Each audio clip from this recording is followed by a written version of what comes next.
कि सामान्यतः कार्रवाई किसके खिलाफ हो रही है? मुसलमानों के खिलाफ, अल्पसंख्यकों के खिलाफ। हाँ, ये मत समझिए कि ये मुसलमानों के खिलाफ जो चल रहा है वो मुसलमानों तक सीमित रहेगा।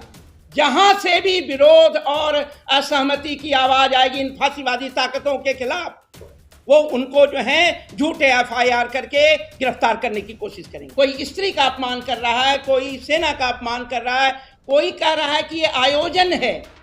अब कल्पना कीजिए, सेना लड़ती है, आम जन का जीवन जो है सीमावर्ती राज्यों में क्या हुआ, कितने लोग मारे गए। एक तरफ उनका विदेश मंत्री कहता है कि हमने तो पहले से उनको सूचित कर दिया था।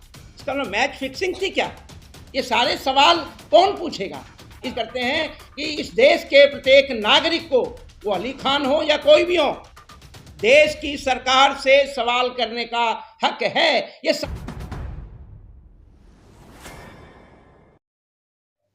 क्योंकि मीडिया के द्वारा ही, एक खास प्रकार की जो मीडिया है जिसके द्वारा भारत की मीडिया की क्या स्थिति है भारत में और भारत के बाहर भी, उन्होंने मीडिया की वो तस्वीर खराब की है जो जनतंत्र के लिए खतरा है।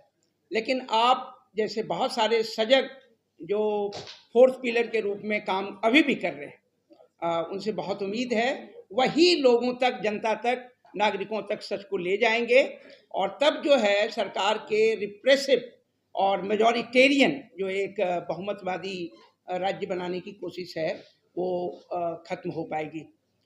मैं सिर्फ यहाँ ये कहना चाहता हूँ कि डॉक्टर अली खान महमूदाबाद ने जो लिखा है उसको पढ़िए तो पता नहीं लगता है कि ये दिवालियापन है यहाँ के लोगों की, कि उन्हें इसमें भी राष्ट्र विरोधी या बहुत सारे समुदायों के बीच में बेमनस्यता, स्त्री विरोधी, पता नहीं कहाँ से वो ऐसी समझ पैदा कर रहे हैं। लेकिन फिर मुझे लगा ये समझ उन्होंने पैदा नहीं की है, उन्होंने समझ बना करके समाज में एक प्रकार से ऐसा असंतुलन चाहते हैं ताकि, और ये पूरी तरह से एक सत्ता की राजनीति है, इस बात से कतई आप इनकार नहीं कीजिएगा, क्योंकि ये सत्ता में पहुंचे ही वैसे। एक और बात उसमें बड़ा इंपॉर्टेंट है, आप उनके आर्टिकल को देखिए तो लास्ट में जय हिंद लिखा हुआ है। सामान्यतः जय हिंद का मतलब है अपने देश के प्रति सम्मान, और ये नारा सुभाष चंद्र बोस के द्वारा दिया गया। जिस सुभाष चंद्र बोस का सम्मान करने का आप एक दंभ, झूठा दंभ बरते हैं, तो आप तो जय हिंद का भी अपमान कर रहे हैं। जो बातें लिखी हैं उन्होंने उसका भी अपमान कर रहे हैं। बहुत सारी बातें आ गई हैं कि आइडिया ऑफ इंडिया और सारी बातें उसमें हैं, और भारत और पाकिस्तान के राष्ट्र के विषय में, पाकिस्तान के जन्म के संबंध पर जो सवाल उठाए हैं वो सारी बातें हैं उसमें। तो मुझे लगता है कि ये बातें समझने की जरूरत है। लेकिन मैं कुछ और कहना चाहता हूँ, आप इस बात का अध्ययन करें, ये एफआईआर करने वाले लोग होते कौन हैं? जैसे यहाँ कुछ कहा जाए और हमारे किसी साथी के खिलाफ एक एफआईआर दर्ज हो जाए, फिर वो पता कीजिए कि ये हैं कौन, पता चलो तो बीजेपी के लोग हैं। अगर बीजेपी के लोग ही सब जगह एफआईआर कर रहे हैं, एक और पैटर्न को देखना बहुत जरूरी है। किन राज्यों में एफआईआर हो रहे हैं? वो तो बीजेपी के शासित राज्य हैं।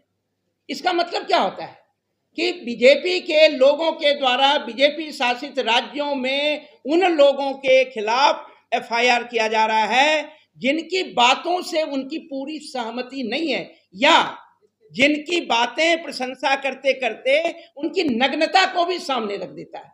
तारीफ की है डॉक्टर अली खान ने जो है उसमें, लेकिन उन्होंने उसके नंगेपन को भी दिखाने की कोशिश की कि आपने भारतीय समाज को कहां पहुंचा दिया है। तो ये बर्दाश्त के जो है वो बर्दाश्त के काबिल नहीं है, ये नहीं स्वीकार्य। तारीफ कीजिए और एक बार जान लीजिए, जनतंत्र में जब भक्ति, ये डॉक्टर भीमराव अंबेडकर ने भी 25 नवंबर 1949 को कहा था कि अगर अपने नायकों के चरणों पे आप अपनी स्वतंत्रता का त्याग करेंगे, वो जनतंत्र टिक नहीं पाएगा। और अभी आपने एक नेता को, उप मुख्यमंत्री को सुना भी, वो कह रहे हैं जनता, सेना, सैनिक सभी प्रधानमंत्री के चरणों पर नतमस्तक हैं। ये तो सेना का भी खुला अपमान है। कोई स्त्री का अपमान कर रहा है, कोई सेना का अपमान कर रहा है, कोई कह रहा है कि ये आयोजन है। अभी छत्तीसगढ़ के मुख्यमंत्री ने कहा है कि ऑपरेशन सिंदूर एक आयोजन है। अब कल्पना कीजिए, सेना लड़ती है, आम जन का जीवन जो है सीमावर्ती राज्यों में क्या हुआ, कितने लोग मारे गए। एक तरफ उनका विदेश मंत्री कहता है कि हमने तो पहले से उनको सूचित कर दिया था। इसका मतलब मैच फिक्सिंग थी क्या? ये सारे सवाल कौन पूछेगा? इस देश के नागरिक नहीं पूछेंगे तो कौन पूछेगा? हमने सिटीजन फॉर डेमोक्रेसी के तरफ से इनसे ज्यादा स्ट्रॉन्ग सवाल पूछे हैं और उस स्टेटमेंट में यह भी कहा है कि ऑपरेशन सिंदूर, आपने ऑपरेशन सिंदूर नाम क्यों रखा, इस पर भी सवाल उठाया। तो सवाल है कि ये उसमें तो ढेर सारे सवाल हैं। इन्होंने बहुत साधारण बातें की, लेकिन एक बात जो फिर उठेगा कि सामान्यतः कार्रवाई किसके खिलाफ हो रही है? मुसलमानों के खिलाफ, अल्पसंख्यकों के खिलाफ। हाँ, ये मत समझिए कि ये मुसलमानों के खिलाफ जो चल रहा है वो मुसलमानों तक सीमित रहेगा। जहां से भी विरोध और असहमति की आवाज आएगी इन फांसीवादी ताकतों के खिलाफ, वो उनको जो है झूठे एफआईआर करके गिरफ्तार करने की कोशिश करेंगे।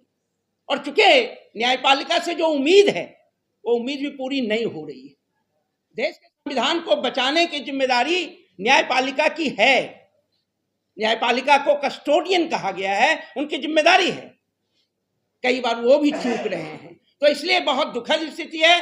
बल्कि मैं कहूंगा कि हम यहाँ अली खान के पक्ष में तो हैं ही, लेकिन प्रत्येक उस नागरिक के उस अभिव्यक्ति की स्वतंत्रता के पक्ष में आए हैं खड़े होने, जो हिंदुस्तान के डेमोक्रेसी में सरकार से सवाल करता है, उसकी अकाउंटेबिलिटी की बात करता है। और हम इस मंच से भी ये बात करते हैं कि इस देश के प्रत्येक नागरिक को, वो अली खान हो या कोई भी हो, देश की सरकार से सवाल करने का हक है। ये संविधान के द्वारा दिया गया हक है और इसीलिए हम सबको अपने इस अधिकार की भी रक्षा करनी है।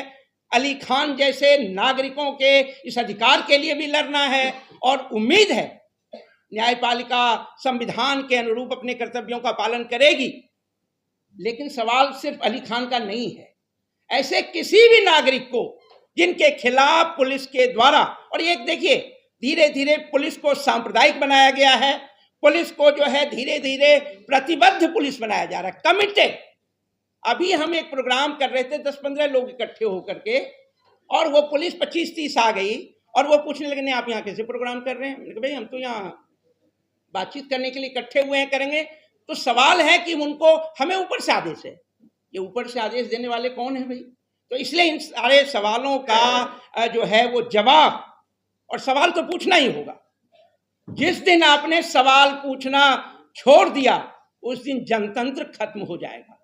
और आप जानते हैं जनतंत्र को खत्म करने की कोशिश क्या होती है फांसीवादी ताकतों के द्वारा, कि आप लोगों के मन में डर पैदा कर दिए, 2-4 को गिरफ्तार कर लीजिए, लोगों के मन में डर पैदा हो जाएगा, और डर पैदा हो जाएगा तो फिर लोग सवाल करना बंद कर देंगे। तो मैं तो इतना ही चाहूंगा कि इस देश का नागरिक इन्फॉर्म्ड सिटीजन बने और उसके बाद एक्टिव सिटीजन बने, सक्रिय नागरिक की जरूरत है, तभी देश का जनतंत्र भी बचेगा। और अली खान जैसे अपने, चाहे वो शिक्षक हों चाहे नागरिक हों, हम उनकी रक्षा कर पाएंगे।